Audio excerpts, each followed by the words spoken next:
Para ustedes, amigos.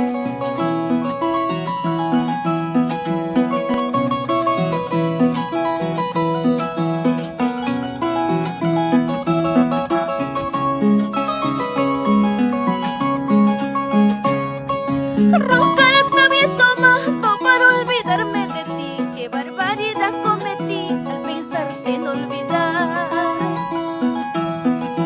¿Qué puedo yo hacer si mi corazón te ama? Me equivoqué otra vez con este maldito amor. Me equivoqué otra vez con este maldito amor.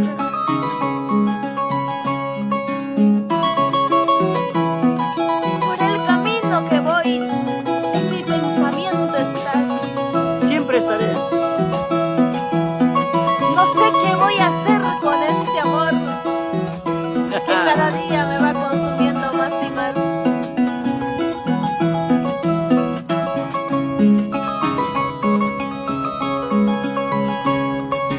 Por el camino que voy, en mi pensamiento estás. Si me tomo una cerveza, más me acuerdo de ti.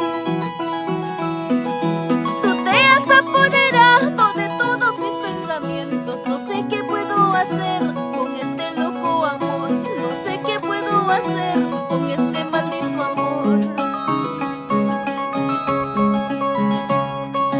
Me tomo una cerveza, luego me tomo la otra. Y cuando más borrachita, más me acuerdo de ti.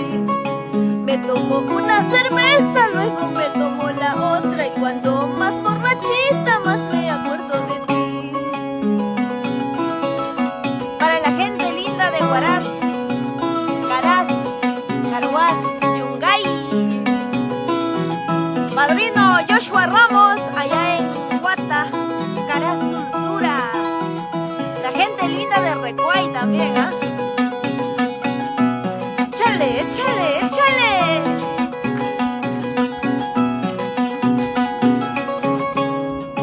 Vamos, Tito Sueño.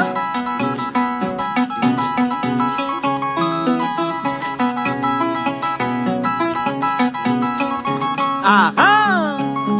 Seguir compartiendo nuestros amigos. Échale, échale.